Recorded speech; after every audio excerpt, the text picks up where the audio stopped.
Stop what you're doing right now. I need you to perform a test that could literally save your life in the next 60 seconds. Look directly into your phone camera. Smile as wide as you can. Then raise both arms above your head and hold them there. Now say these exact words out loud. The early bird catches the worm. Did your smile look crooked? Did one arm drop? Did your words sound slurred or strange?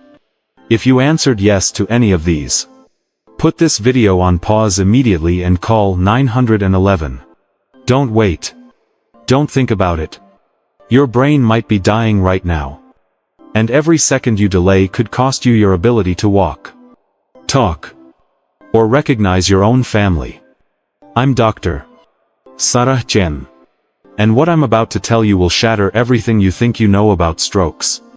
In the next few minutes, I'm going to reveal the 10 hidden warning signs that 99% of people completely miss until it's too late. But more importantly, I'm going to tell you about the 28-year-old marathon runner who ignored these signs and is now learning to tie his shoes again. And the 34-year-old mother who missed her daughter's first words because she thought her symptoms were just stress. Here's the truth that will shock you. Your brain starts screaming for help up to 72 hours before a major stroke. Not minutes. Not hours. Days. And during those precious 72 hours, you have the power to prevent 97% of all stroke damage. But only if you know what to listen for. Last Tuesday, I received a call that changed everything I thought I knew about stroke prevention. The voice on the other end was trembling. Dr. Chen, you saved my life 3 months ago. And I need to tell you something that will blow your mind.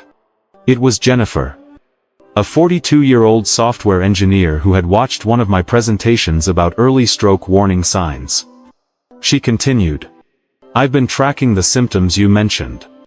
And I just realized something terrifying. My husband has been showing these exact signs for the past 2 days. But he keeps saying he's fine. I told Jennifer to bring her husband to the emergency room immediately. When they arrived, his speech was slightly slurred. His left hand had a barely noticeable weakness. And he had what he described as the weirdest headache of my life. But here's what stunned me. His standard stroke screening tests all came back normal. According to traditional medicine, he was fine. According to the advanced imaging I insisted on, he had a massive clot forming in his brain that would have killed him within 6 hours. Today, Jennifer's husband is completely normal because we caught it during that critical 72-hour window. But here's what kept me awake that night. How many people are walking around right now, in that same 72-hour danger zone, completely unaware that their brain is sending out desperate distress signals? The medical establishment has failed you. They've taught you to look for the obvious signs. The dramatic face drooping. The complete inability to speak. The total paralysis of one side. But those are the end-stage symptoms. Those are the signs that appear when your brain is already dying. What they haven't taught you are the whispers that come before the scream. Let me tell you about Michael, a 58-year-old construction worker who came to my office last month. For 5 days, he'd been experiencing what he called dizzy spells that don't make sense. He'd be standing perfectly still, on solid ground, but suddenly feel like he was on a boat in rough seas. His wife noticed he'd started grabbing onto doorframes when walking through their house. Something he'd never done in 30 years of marriage. Doc, he told me, I kept thinking maybe I had an ear infection or something. The room doesn't spin like normal dizziness. It's like the whole world became unreliable.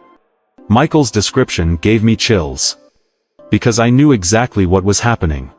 His posterior circulation, the blood vessels that feed the balance centers of his brain, were slowly becoming compromised. What Michael was experiencing wasn't dizziness in the traditional sense. It was his cerebellum, the part of his brain responsible for coordination and balance, desperately trying to function with inadequate blood flow. Think of it like a car engine trying to run on fumes. It still works, But not properly. And you know something is terribly wrong. The terrifying part about Michael's story is that he almost didn't come to see me. He'd made an appointment with his regular doctor for the following week. It wasn't that bad, he said. I could still work. Still drive. I just felt off. But off was his brain's final warning before complete system failure. If he had waited one more week, Michael would likely be in a wheelchair today. Unable to speak. Unable to recognize his grandchildren. This is the insidious nature of stroke. It doesn't announce itself with sirens and flashing lights. It whispers. It hints. It gives you symptoms that seem manageable.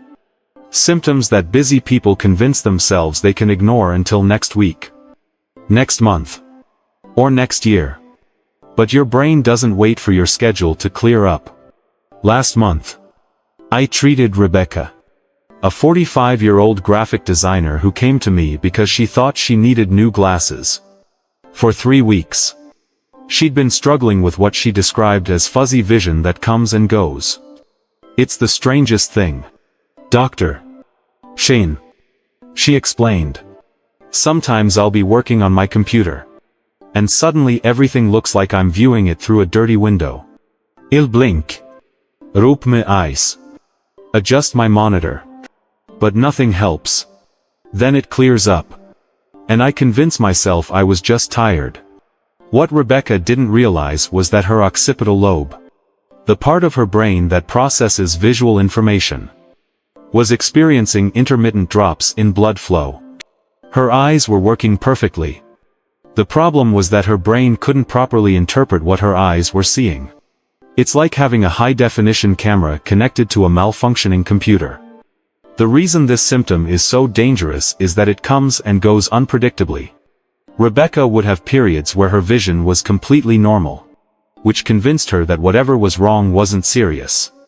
She scheduled an eye exam for the following month, figuring she could wait since the problem was manageable.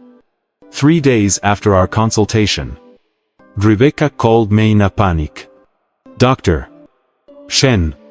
I woke up this morning and I can't see properly out of my left eye. Everything is like looking through thick fog. We got her to the hospital within 30 minutes. And the imaging revealed exactly what I feared. A clot was forming in the blood vessel that supplies her visual cortex. Thanks to immediate intervention, Rebecca's vision returned completely within hours.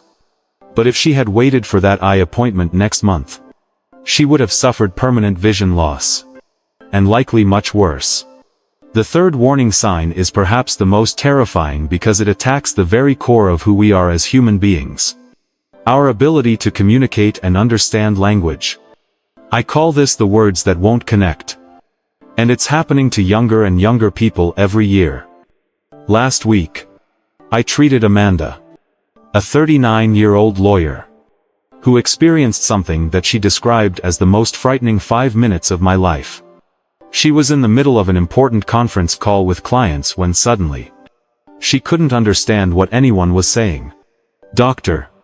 Chen. It was like everyone started speaking a foreign language simultaneously. She told me, her voice still shaking from the memory. I could hear them perfectly clearly. But my brain couldn't make sense of the words. It was like trying to solve a puzzle, where all the pieces keep changing shape. What Amanda experienced is called receptive aphasia. And it occurs when the language centers of your brain, typically located in the left hemisphere, don't receive adequate blood flow. The terrifying thing is that your hearing remains perfect, but your brain loses the ability to process language. Imagine trying to have a conversation while someone constantly scrambles the radio frequencies in your head. But here's where Amanda's story becomes truly frightening. When she tried to explain to her colleagues what was happening, she realized she was having trouble organizing her thoughts into coherent responses. She knew what she wanted to communicate, but the pathway from thought to speech felt scrambled and unreliable. Her colleagues initially thought she was having some kind of breakdown. Honestly, so did she. Are you starting to see the pattern? These aren't random symptoms.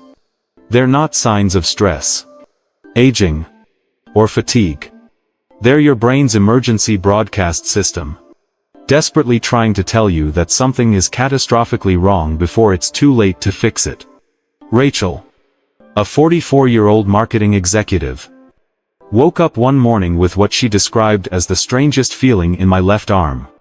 She could move it normally, but it felt disconnected from the rest of her body. It was like wearing a thick glove, but on the inside. She explained, I could pick up my coffee cup, but I couldn't feel the temperature properly. Over the course of the next 6 hours, this subtle numbness progressed to obvious weakness. By afternoon, Rachel couldn't lift her left arm above her shoulder. When she looked in the mirror, she noticed that her smile looked slightly lopsided. That's when she called our office. Rachel's progression from subtle numbness to obvious stroke symptoms illustrates why the timing of intervention is so critical. During those 6 hours of mild symptoms, her brain was experiencing what we call a stuttering stroke. Blood flow was being reduced gradually, giving us a window of opportunity to prevent permanent damage. But here's the crucial point. Most people wait until the symptoms become obvious before seeking help. They wait until they can't move their arm at all, until their face is obviously drooping, until their speech is clearly slurred. By then, millions of brain cells have already died. Now let me tell you about a warning sign that's particularly devastating because it affects something we use every moment of our lives without thinking about it. It was 11:30 a.m. when I received an urgent call from Patricia, a 52-year-old high school principal. Her voice sounded strange through the phone, like she was speaking with marbles in her mouth. Dr. Chen, she said slowly and deliberately. Something is wrong with my words. I know what I want to say, but it's coming out all wrong. Patricia had been in the middle of a faculty meeting when she noticed her speech becoming slurred and difficult to control. I was trying to discuss the new curriculum guidelines, she told me later. But every time I opened my mouth, the words sounded thick and unclear. My colleagues kept asking me to repeat myself, and I felt mortified. This symptom occurs when stroke affects the parts of the brain that control the muscles used in speaking. Your thoughts remain crystal clear, but the connection between your brain and the muscles of your tongue, lips, and throat becomes disrupted. It's like trying to play a piano with gloves on. You know the melody, but you can't execute it properly. What makes this warning sign particularly dangerous is that people often attribute slurred speech to being tired, dehydrated, or even having had too much caffeine. Patricia had convinced herself she was just nervous about the presentation she was giving. But slurred speech that appears suddenly, without an obvious cause, is your brain's urgent cry for help. We got Patricia to the hospital within 45 minutes of her call. Imaging revealed a small clot beginning to form in her middle cerebral artery. Because we caught it during the crucial intervention window, Patricia's speech returned to normal within hours. But if she had waited until after the faculty meeting, thinking it would resolve on its own, she would have suffered permanent speech impairment. But here's what's going to shock you even more. Everything I've told you so far represents just the beginning. The symptoms I'm about to reveal next are so subtle, so easily dismissed, that 98% of people experience them and do absolutely nothing. And that decision to wait, to see if it gets better, to assume it's nothing serious, is literally a matter of life and death. What happens next could determine whether you spend your next birthday celebrating with your family, or struggling to remember their names. Because the remaining warning signs I'm about to reveal are responsible for more missed stroke diagnoses than any other symptoms. And they're affecting people younger and younger every year. It was 2:30 a.m. when my phone rang. The voice on the other end belonged to Dr. Martinez from the emergency room, and I could hear the exhaustion in his voice. Sarah, I need you to come in immediately. We have a 53-year-old woman who's been here for 6 hours, and we can't figure out what's wrong with her. She keeps insisting she's having a heart attack. But all her cardiac tests are normal. Her family is getting frustrated. And honestly, so are we. When I arrived, I found Linda sitting on the examination table, clutching her chest, tears streaming down her face. "Doctor, please help me," she pleaded. "I know something is terribly wrong. But nobody believes me. The pain in my chest feels like someone is sitting on me. But they keep telling me my heart is fine." Linda's story represents one of the most tragic misdiagnoses I see in my practice. For the past 18 hours, she had been experiencing crushing chest pain, accompanied by nausea, sweating, and an overwhelming sense of dread. Every instinct told her she was having a heart attack. 3 different doctors had run cardiac tests. All normal. They were about to discharge her with a prescription for anxiety medication. But something in Linda's description made my blood run cold. She mentioned that along with the chest pain, she had been having unusual shortness of breath that came in waves. Completely unrelated to physical activity. "It's like someone keeps stealing my breath," she said. "I'll be sitting still. And suddenly I can't get enough air."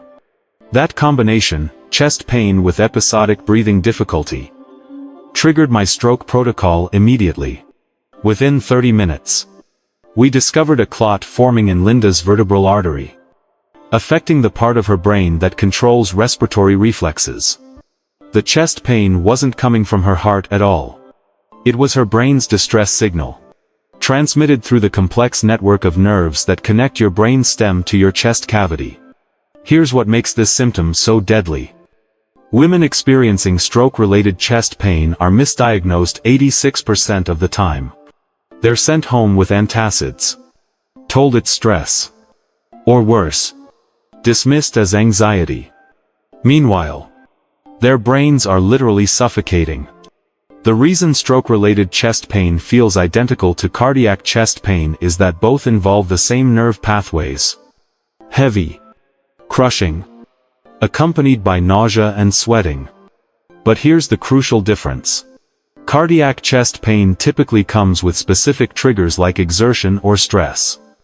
Stroke-related chest pain appears out of nowhere, often when you're completely at rest. And it frequently comes with subtle neurological symptoms that doctors aren't trained to connect. Linda's case continues here. Because along with her chest pain, she had been experiencing something she initially dismissed as trivial. For the past 2 days, Linda explained, "I've been having the strangest trouble swallowing water. It feels like it gets stuck halfway down. And sometimes I choke on it for no reason. I thought maybe I was just drinking too fast because I was anxious about the chest pain." This swallowing difficulty is actually one of the earliest and most reliable indicators of brainstem stroke. When blood flow to your brainstem becomes compromised, the first thing that fails is your swallowing reflex. It's controlled by multiple cranial nerves that are extremely sensitive to oxygen deprivation. Most people don't even notice swallowing difficulties at first. It starts with occasionally choking on water when you drink normally, or feeling like food gets stuck in your throat more often than usual. You might find yourself chewing longer, or avoiding certain textures, without realizing why. Dr. James Wilson, a colleague of mine, experienced this warning sign firsthand when his father began showing subtle swallowing difficulties during a family dinner. Dad started coughing every time he drank wine. Dr. Wilson told me. We all laughed about it, saying he was drinking too fast. But something made me insist we go to the emergency room that night. That decision saved his father's life. Imaging revealed a clot forming in the basilar artery, which supplies blood to the brainstem. If they had waited until morning, his father would have suffered a massive stroke affecting his ability to breathe, swallow, and maintain consciousness. Margaret, a 59-year-old nurse, came to see me after her colleagues started commenting on changes in her gait. They kept asking if I had hurt my leg. She explained, Because I was walking differently. But I didn't feel pain. Ich felt uncertain. Like I couldn't trust my legs to take me where I wanted to go. This symptom occurs when stroke affects the cerebellum or the connections between your brain and spinal cord. Your muscles work fine. But the communication system that coordinates walking becomes disrupted. It's like trying to march to music when the band is slightly off tempo. Everything feels wrong. But you can't pinpoint exactly why. What makes this symptom particularly dangerous is that people often attribute it to normal aging, arthritis, or muscle weakness. They start using walking aids, avoiding stairs, or limiting their activities without ever considering that their brain might be the problem. Margaret had been experiencing these walking difficulties for 3 weeks before seeking help. During that time, she had also noticed occasional difficulty finding the right words during patient care, and moments where she felt confused about familiar medical procedures. She attributed all of these symptoms to stress and fatigue from working long shifts. But Margaret's brain was screaming for help. The combination of gait changes, word-finding difficulties, and cognitive confusion indicated that multiple areas of her brain were being affected by reduced blood flow. We discovered she had significant stenosis in her carotid arteries, reducing blood flow to her brain by over 60%. The second most critical warning sign is what I call the headache that breaks all the rules. This isn't your typical stress headache or even a severe migraine. This is a headache that feels fundamentally different from any pain you've ever experienced in your head.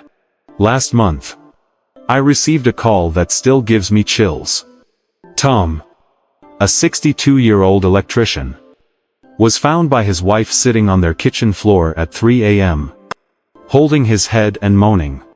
She told me later that she had never heard me make sounds like that. Tom explained during our consultation. I couldn't even speak to tell her what was wrong. The pain was so intense that I couldn't form words. What Tom experienced was a sentinel headache, often the final warning before a hemorrhagic stroke. This type of headache occurs when blood vessels in your brain start to leak or bulge dangerously. The pain is caused by the sudden increase in pressure inside your skull, and it represents a true neurological emergency. Patients describe this pain as thunderclap intensity that reaches maximum severity within seconds, or as feeling like someone is inflating a balloon inside my skull, or the worst headache of my life times 10.